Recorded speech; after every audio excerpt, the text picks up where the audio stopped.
Muito bom dia, minha saudação a todos os que comparecem mais uma vez para a honra minha e meu júbilo a esta reunião da série Registros sobre Registros, que atinge hoje o seu número 2 vezes centenário. Hoje é a aula de número 200. Penso que na área do registro, até agora, nunca houve um público tão generoso que tenha acompanhado por 200 de exposições, debates, discussões, pequenas incursões no campo do direito registral imobiliário. Eu quero aproveitar esta circunstância, ou seja, de estarmos aqui cuidando da nossa 200ª exposição, para indicar 3 agradecimentos.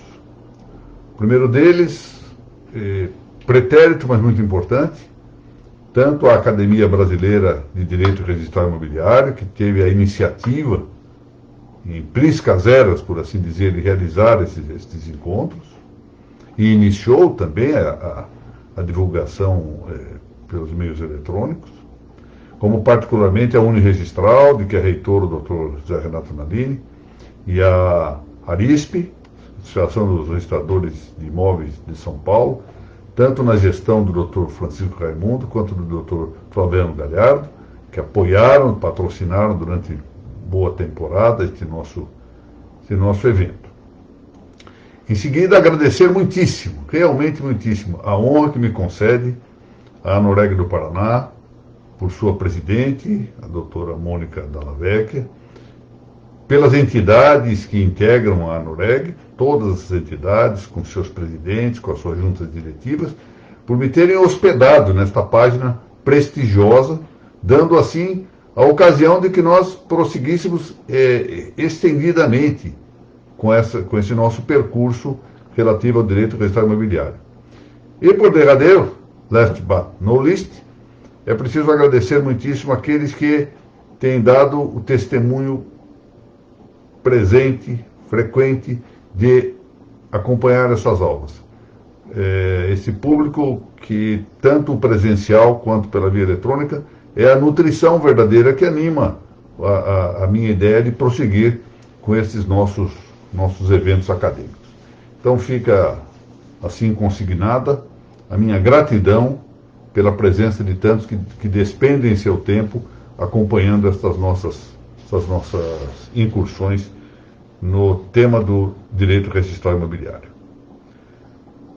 A exposição de hoje diz respeito na primeira parte, na verdade são 2 partes aqui juntadas, a última relativa à servidão administrativa, ainda voltamos um tantinho a esse tema, mas a primeira parte toca a matéria da vigência ou não do artigo 256 da Lei de Registros Públicos. Vamos verificar, é um tema que frequentemente vem à baila em outras situações, essas revogações que ocorrem eventualmente, isso nós vamos discutir se há ou não, por força de mudanças da fonte normativa. Ou seja, não é que a norma em si própria, em seu conteúdo, seja alterada, mas a sua fonte normativa. Neste caso, como vamos ver, há uma alteração. E nós temos que considerar também de perto esse aspecto. Eu penso que, já antecipando a conclusão, que por 2 motivos nós devemos considerar tal, assim opino, a matéria é controversa, assim opino pela revogação do atual artigo 256 da Lei de Registros Públicos. Mas vamos lá. O Código Civil Brasileiro de 1916, de Cláudio Bevilacqua, o excelente Código Civil Brasileiro de 1916, continha a seguinte previsão no seu artigo 712. Se o prédio dominante estiver hipotecado e a servidão se mencionar no título hipotecário, ou seja, a hipótese que a condição que se dá aqui é de que a servidão se mencionasse no título institutivo da hipoteca.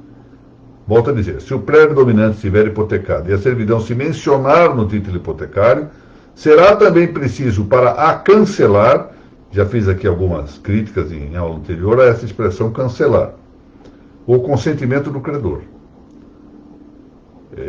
Na verdade, não é para cancelar a servidão. Aqui do que se está tratando é do cancelamento do registro da servidão. Melhor seria falar em encerramento de sua eficácia, ou cancelamento de sua eficácia, talvez. Mas não propriamente do registro. De todo modo, dá para entender o que se quer dizer aqui. O tema a destacar, ou seja, a servidão deve estar mencionada no título hipotecário para então exigir-se o consentimento do credor hipotecário.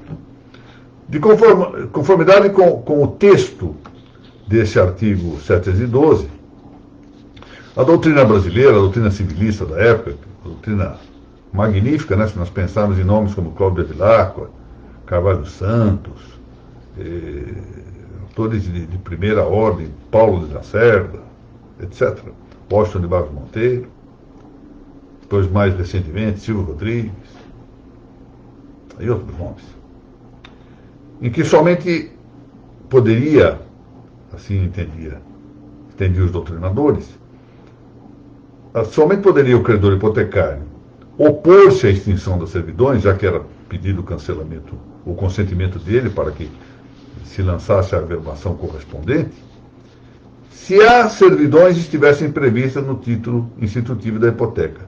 Se não estivessem previstas lá, não havia necessidade de colher o consentimento do credor hipotecário.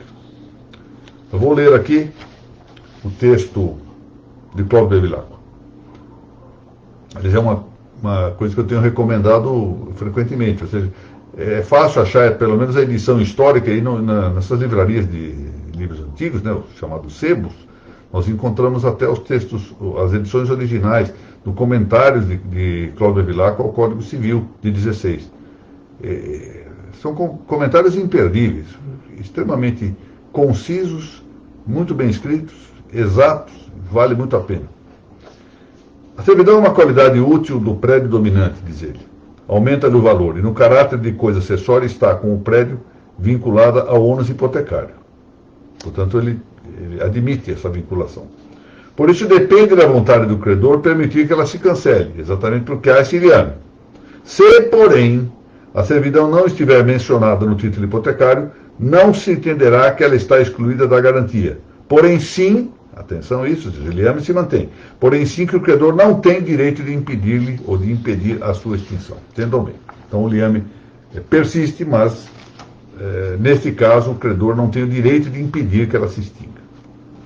E outra coisa não disse Carvalho Santos, abro aspas, só é exigido o consentimento do credor para se verificar o cancelamento se a servidão é mencionada no contrato. Não há dúvida, é o texto do 712. Dessa maneira, se houvesse a solicitação de averbação do cancelamento de registro de servidão, ou como eu disse, melhor seria do encerramento do registro da servidão, de um imóvel que estivesse também sujeito à hipoteca, dado o liame que existe entre o ônus hipotecário e a servidão, ao oficial do registro de imóveis, caberia então verificar se a servidão se mencionara no título hipotecário. Ele vai lá verificar. Se ela está mencionada, ele exigiria o consentimento do credor. Sem o consentimento do credor, ele não poderia averbar o cancelamento ou encerramento. Se não estivesse mencionado, estaria resolvido. E note, Carvalho Santos chega a dizer que se estivesse mencionado e não se colhesse o consentimento do credor, haveria nulidade do cancelamento com restauração do registro da servidão. Verdade é que se poderia, a qualquer momento, averbar de maneira superveniente esse consentimento. Vamos admitir que tivesse feito por engano sem o consentimento, num caso de ser exigível, antes da nulidade seria possível pensar em averbar-se a supervenção do consentimento. Mas, enfim, não havendo esse consentimento nem antes, nem depois, era caso de nulidade do tal cancelamento. Ocorre que esse artigo 712 veio a contrastar com o disposto no artigo 256 da Lei 6.015, de 31 de dezembro de 73. Essa lei, como sabem, entrou em vigor em 1º de janeiro de 76.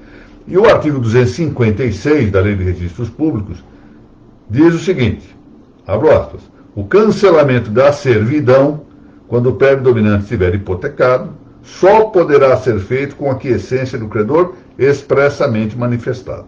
Muito bem. Afasta a possibilidade de um consentimento implícito ou tácito e esse é o ponto. Extrai, ou seja, subtrai da norma que havia no 712 a referência a que a existência da servidão estivesse mencionada no título da hipoteca.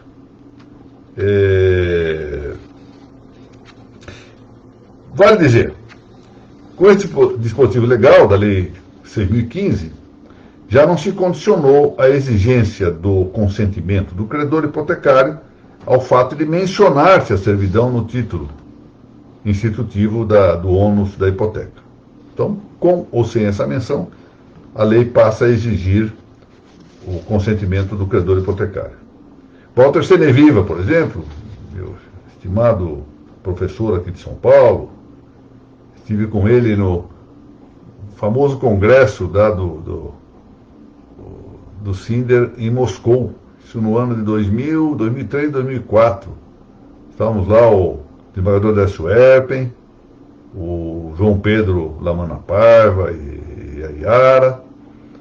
O Erpen levava a filha Jaqueline, o Dr. Sérgio Jacomino, o meu querido amigo Mário Mesari, grande registrador gaúcho, uma equipe brasileira muito simpática, essas reuniões que tivemos lá. Carlos Petelinca,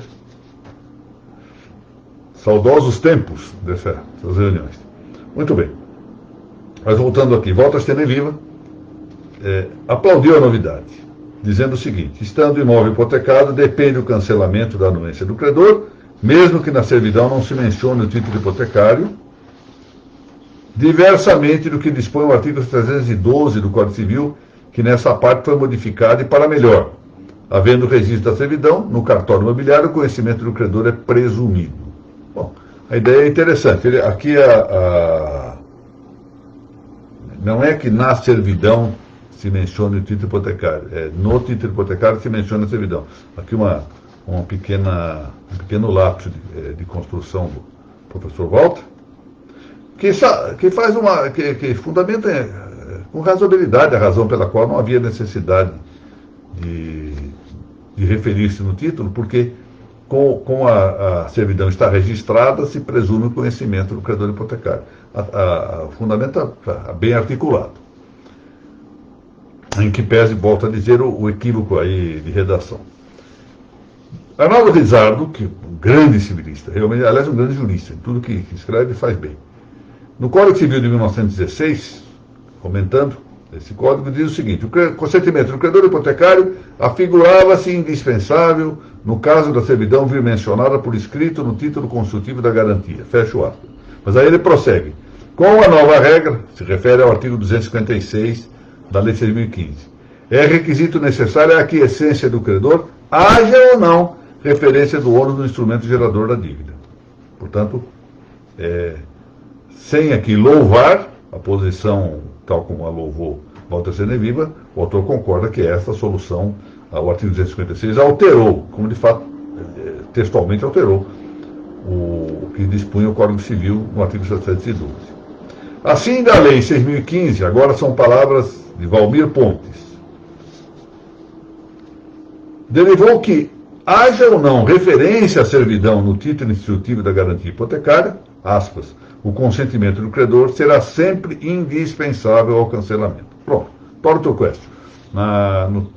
Com a vigência do artigo 256, pouco importa se a servidão está mencionada ou não no título, o credor hipotecário deve consentir para que se averbe o cancelamento, o encerramento, como quer que se chame, do registro da servidão. Bom, calha que nós tivemos em 2002 um novo, a meu ver desnecessário, mas enfim, editou-se um novo Código Civil em 2002, que dispôs no parágrafo único do seu artigo 1387. Se o prédio dominante estiver hipotecado e a servidão se mencionar no título hipotecário, será também preciso para a cancelar o consentimento do credor. Interessante, novamente o que se fala no cancelamento da servidão, não se está pensando no cancelamento do registro, mas é isso que se quer dizer, ou pelo menos parece ser essa a ideia que domina esse dispositivo. Então vamos lá. Se o prédio dominante estiver hipotecado e a servidão se mencionar no título hipotecário, ou seja, voltou-se ao que dispunha o 712 do Código Civil de 16. Será também preciso para cancelar o consentimento do credor. Exigiu-se, pois, para averbar-se o cancelamento da servidão, o consentimento do credor hipotecário, desde que mencionada a servidão no título da garantia. Bom, aqui então vem a conclusão. A meu ver, deve entender-se em rigor que se deu a revogação do disposto no artigo 256 da Lei 6.015. E eu vou aqui insistir que a revogação foi integral pelos motivos que verão abaixo. Não foi só uma derrogação para incluir uma condição que não havia no artigo 256. Mas sim, o Código é posterior, o Código 2002 é posterior à Lei 6.015, e inclui condição que inexistia na previsão desse mesmo artigo 256. Mas por que essa norma, a meu ver, foi revogada por inteiro? Vamos ver.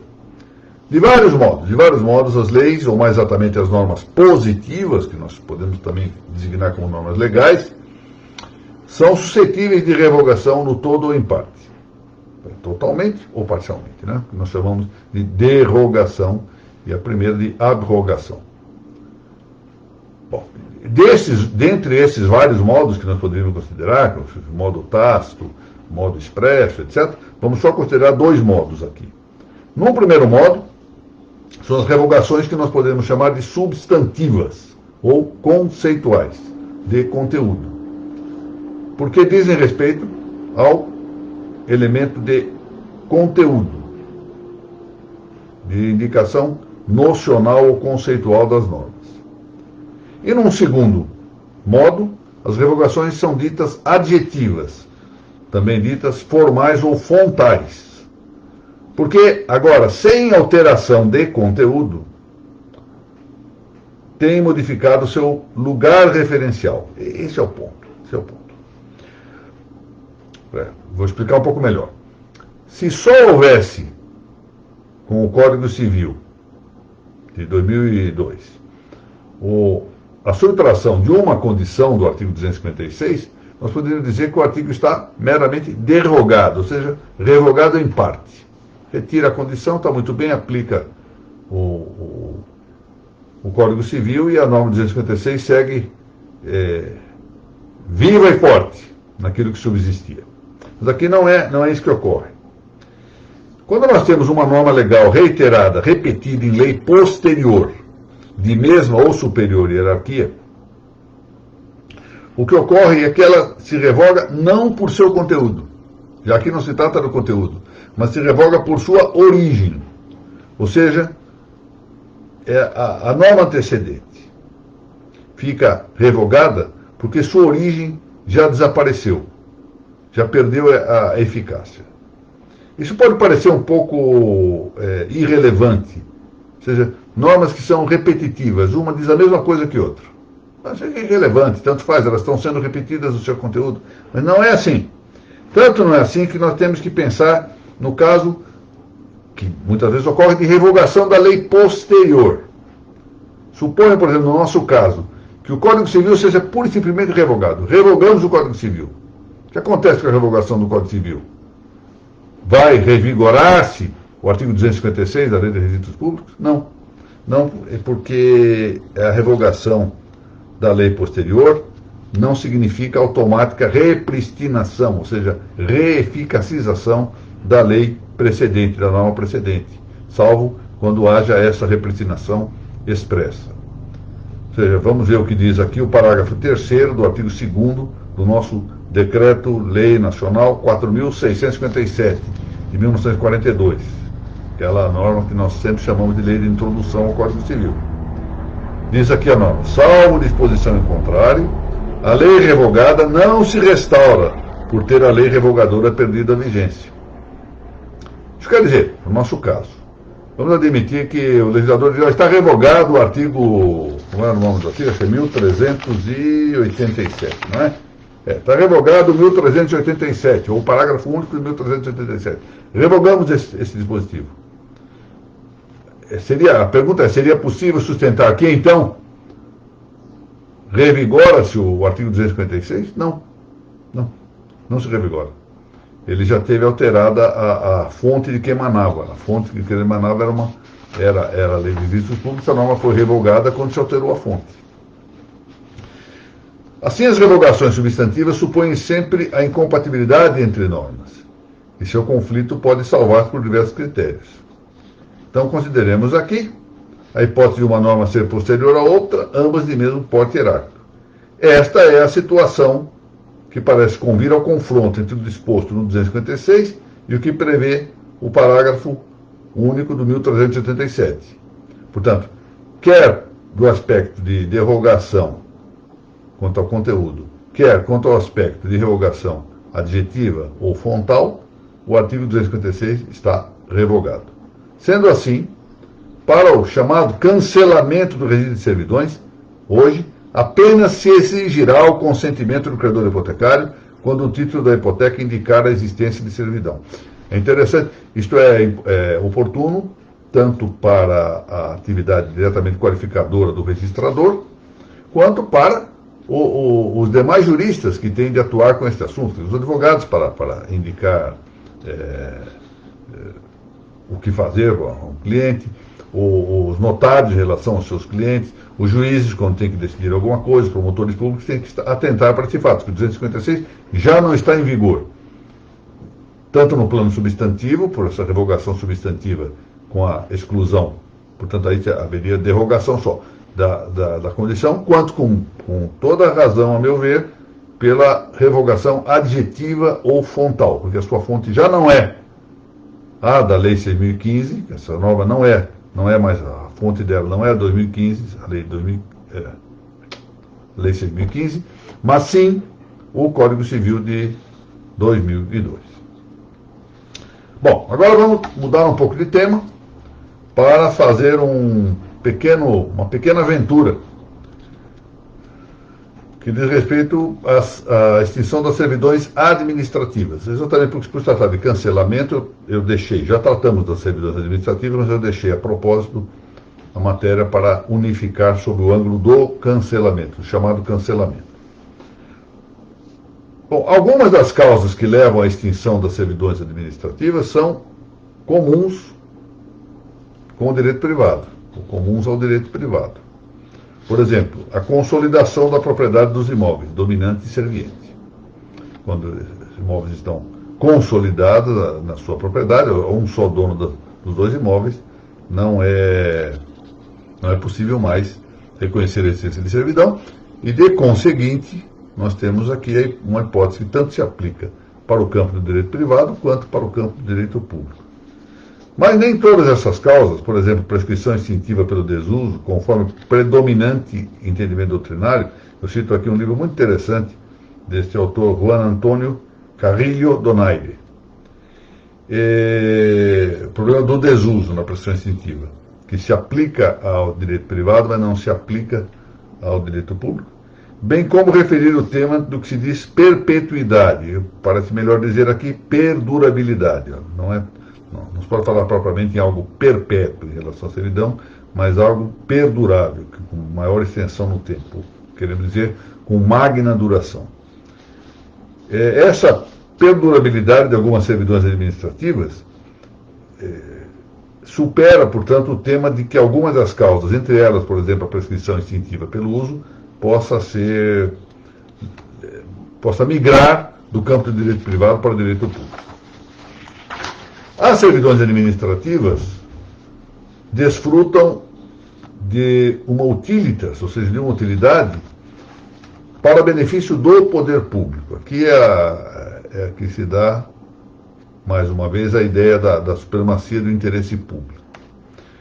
Ou seja, em palavras da administrativista Maria Silvia Zanella Di Pietro, aqui da Universidade de São Paulo, as servidões administrativas permanecem, continuam, perseveram segundo o interesse público, De modo que perduram, diz ela, enquanto subsiste a necessidade do poder público e a utilidade do prédio serviente. Por isso, eu estou aqui sugerindo uma certa modulação ou matização de uma sentença muito gráfica de Arnaldo Rizzardo, de que as servidões não são perpétuas, ultimando-se quando termina a utilidade que as determinou. Todavia, esse é o ponto, na hipótese das servidões administrativas, não é de nada incomum, não é nada raro, que a utilidade seja realmente magnamente perdurável, longamente persistente. Disso resulta que a indicação de um termo final, ou seja, de um término para as servidões administrativas, em acordo, ou até mesmo em sentenças judiciais, seja de comum pouco ou nada relevante. Ainda que a doutrina italiana, por exemplo, desse grande autor do direito administrativo itálico, Guido Zanobini, que tem um famoso tratado de direito administrativo, diz na sua doutrina que pode ser estabelecido um termo que seja de decadência e desde que não haja uma renovação ou prorrogação, determinará a cessação da servidão. Ou seja, quando se faz em acordo ou em sentença a designação de um termo final lá para a servidão, isso acaba não tendo relevância, porque se houver a persistência da utilidade, a servidão prossegue. Nada impede, entretanto, que atingido o termo adquem, pois, se reconheça a perseverança da utilidade da servidão. E se isto ocorrer, diz Maria Silvia de Pietro, ela persistirá, permanecerá, aspas, pelo tempo que se fizer necessário, ainda contra a vontade do particular. Vamos lá, qual é o caso? Eu não suponho uma ação institutiva de servidão administrativa, que se faz por meio do tipo do processo de desapropriação previsto na legislação brasileira, com a Lei Geral das Desapropriações. Eu faço um acordo. Tá bom. Sou indenizado de tanto pelo poder público e aceito essa servidão, contanto que o imóvel me seja liberado em, suponham aí, dezembro de 2025. Mas chega em 2025, a utilidade continua para o poder público. O poder público, não fizeram esse acordo não se cumpre, porque a utilidade da servidão continua sob a supremacia do interesse público. Bom, o que pode ocorrer apenas para o particular, nesse caso? É exemplo do que ocorre com o chamado apossamento ilícito em geral, o apossamento administrativo, apostamento ilícito público. Né? Eu só não posso reivindicar, apenas posso pleitear indenização, sem que se possa, pelo só atingimento ou consecução do termo final, pleitear que se cancele, se julgue cancelada a servidão administrativa constituída. Por outro lado, cabe a ver que esse termo final tampouco pode ser causa compulsória de persistência da servidão administrativa. Interessante isso. Agora, o lado oposto, não é? Porque eu faço um acordo e digo para o poder público, bom, então essa servidão será cancelada em dezembro de 2025. Nesse meio tempo, o poder público vê desaparecer o interesse em manter a utilidade da servidão, nada impede que ele rescinda a servidão assim instituída. É também lição de Maria Silvia de Pietro que eu leio aqui. Se a necessidade pública cessar antes do termo estipulado, cabe também ao poder público extinguir a servidão, já que tem a faculdade de rescindir unilateralmente os contratos que não mais atendam ao interesse público. Muito bem. Então, hoje nós vimos aqui a tema do cancelamento ou extinção da servidão administrativa, considerando o seu aspecto particular, e a revogação, tanto substantiva quanto adjetiva, da norma do 256 da nossa lei de registros públicos. Vamos agradecer aqui mais uma vez a presença de todos, querida amiga Laura Porto, estimada jurista aqui de São Paulo, que se especializa cada dia no direito registral, e era uma presença constante, ia dizer, presença irrefragável nas nossas saudosas aulas presenciais lá da Uniregistral. Aliás, ela vinha já do tempo da Academia Brasileira de Direito Registral, que se reunia no anfiteatro ali, ou na sala anexa ao 7º Registro de Imóveis da capital, de que é titular meu estimado amigo Ademar Fioranelli. Doutor Pedro Bragato, outro que presença constante. Como vai a Manuela? Muito obrigado pelo compartilhamento da aula. Doutor Eduardo Amadei, muito bom dia. Editorial Lepanto acaba de receber, ontem mandei para a Editorial Lepanto um livrinho. Aí deve sair aí um livrinho de mais ou menos umas 200 páginas, mas desta vez não será sobre o direito registral imobiliário, nem sobre o direito notarial. O livro já tem título, chama-se ABC do Direito Natural. Eu estou voltando a uma incursão no campo do justnaturalismo. Estava devendo esse trabalho para algumas pessoas de boa vontade que me pediam que escrevesse um pequeno trabalho sobre isso, e fiz. Entreguei ontem para Lepanto e vamos tratar provavelmente de publicá-lo antes mesmo da edição do 4º tomo do Registro sobre Registro, que também já está em condições de ser publicado. Vamos ver se isso conseguimos fazer.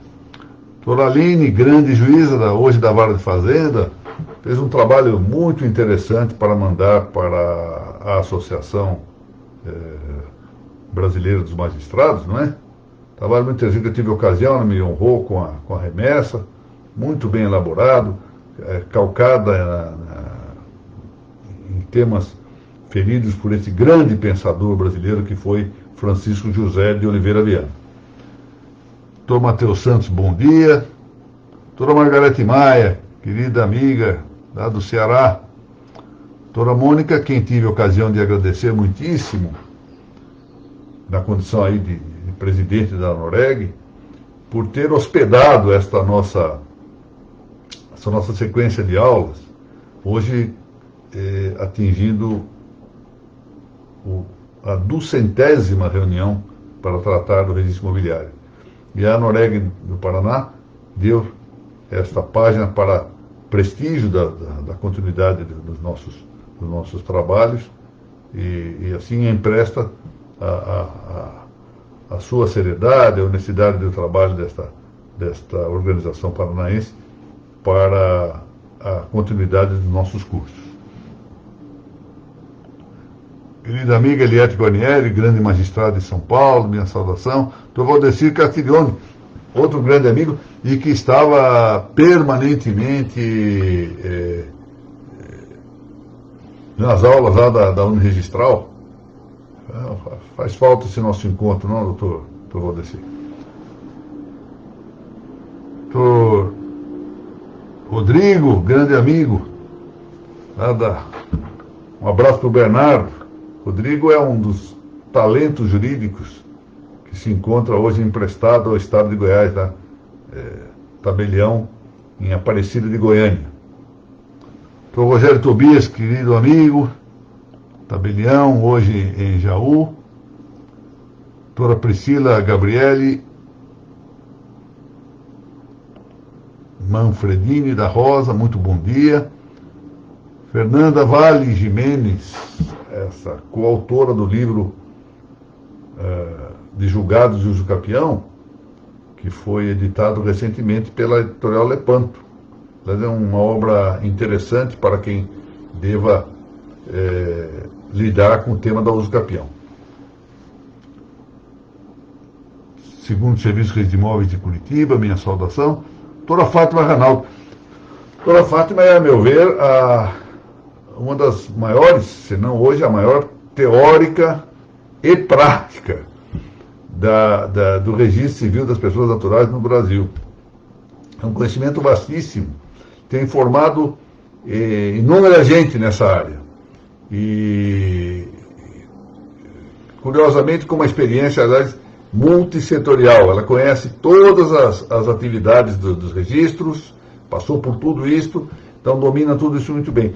É muito interessante essa experiência variada. A mesma coisa se passa com a tabeliã Mônica Dallavecchia, que também já esteve no registro de imóveis, e hoje é notária, registradora civil, então tem uma experiência ampla. Isso é muito importante, ajuda muitíssimo. A doutora Fátima, além do mais, tem a marca de que eu quero reconhecer publicamente, de uma bravura pessoal, de uma visão político-institucional admirável. Fiquem aqui consignados os meus cumprimentos a ela. Grande doutora Cláudia Rosa, excelente registradora, uma estudiosa dos registros. Um abraço para o Felipe.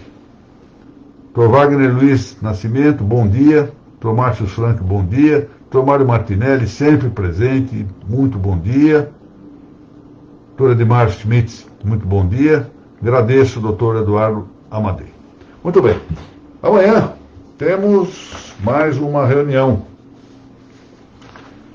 para tratar do tema da abonação, na série Claves Notariais e Registrais. Como sabem, às 10h30 da manhã, aqui mesmo na página do Facebook da ANOREG do Paraná, nós nos reunimos para tratar mais levemente. São reuniões mais curtas, frequentemente, mais leves, para tratar de conceitos que interessam ao direito notarial e registral. E amanhã vamos tratar do conceito de abonação. Espero que estejam presentes. Isso me honra muitíssimo e me dá pessoal alegria.